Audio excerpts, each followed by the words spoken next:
มันยากหัวเงินให้เขานะบ้ายตายเจ้าประเภทนั้นนี่เป็นไรยากคนไหนก็ให้เจ้าภาพเขาไปเอารถอะไรมันว่าก็คือเป็นแค่เราบ่อนั้นเลยตามเอื้อนแค่ผ้าชุบไปเออ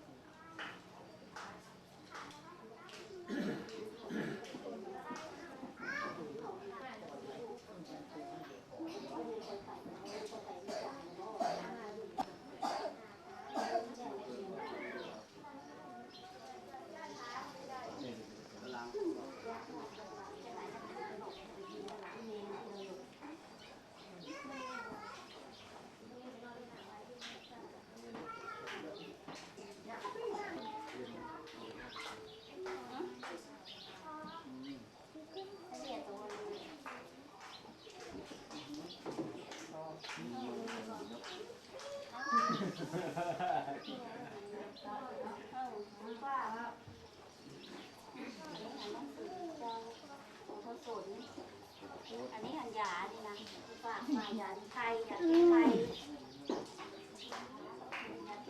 ยาเก็บขวดเขียนใส่แล้วในยาเก็บท้องมันนี่เราจะเรียกผิด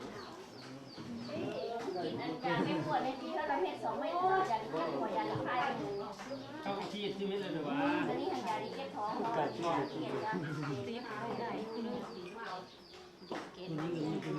อ่านนี่นะเรื่องเลี้ยวจ้ะอีนิ้วแอนเว้ยอีนิ้ว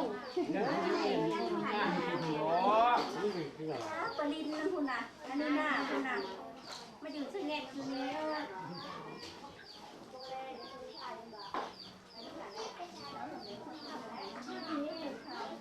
ไปถ่ายอยู่เจ้าไม่ต้องสืบอะไรมันบอกนะ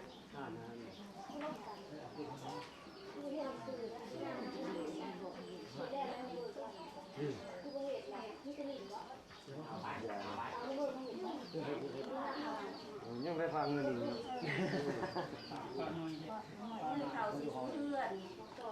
ก็ยังอยู่เดินสู้อยู่หรอ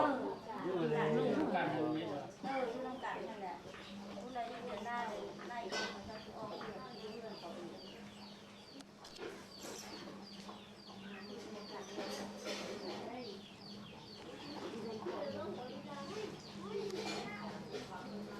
เวลาเมื่อไหร่คือถ่ายอันวิดีโอถ่ายอย่างนั้นมันบอกค่ะมันโทรมาหันเมื่อไหร่คือถ่ายเขียนซื้อมาแล้วหลังได้ดอกคือนะคะทำมาโหกกันที่เพื่อนเจ้ามานะแล้วมาเอาค่อยไปถ่ายไปถ่ายนะเอารถไถพวกนี้มาเมื่อคือมาถ่ายเอาของกันเมื่อถ่ายมือเดียวกันเมื่อรถมาจากไหนเลยน้องมันต้องให้ใครขึ้นไปไลฟ์เป็นว่าถ่ายของกันเป่าประมาณนั้น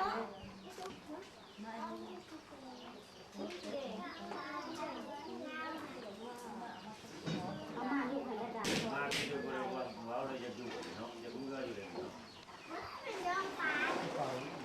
กระเป๋าหน้าให้กระเป๋า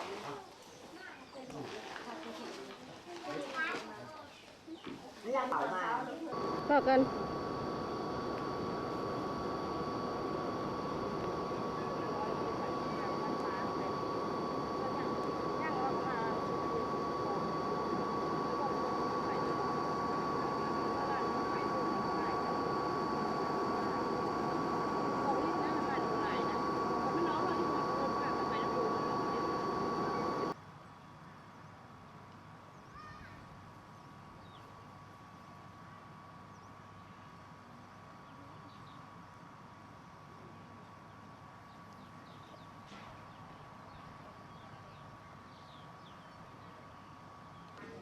ใส่เลย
ติ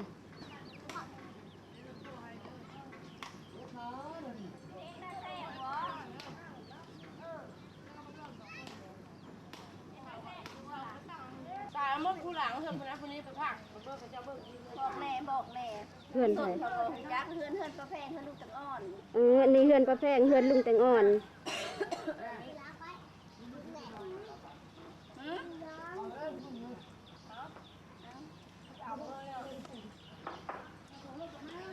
มากอะเห็นมันเขาขึ้นได้มะขามอ่อนก็ได้กินเด้อ ขาย นี่ เฮือนเลย นี่ไอ้สนไอ้สู้นี่นะเฮือนได้ใสเด้อนี่นี่ได้ไอ้ใสนะยืนอยู่หั่น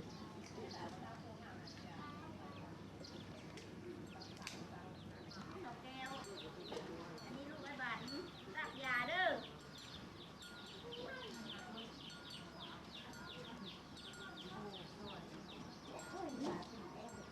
ลูกลายแก้ว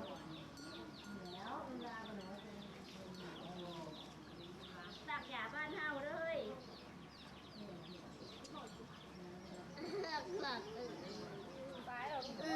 ก่อนได้มาตักยาตลาดเพื่อนลูกแต่อ่อน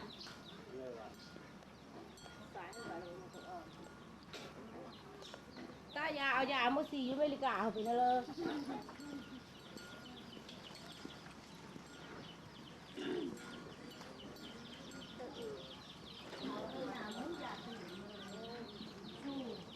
คนดอกกุหลาบ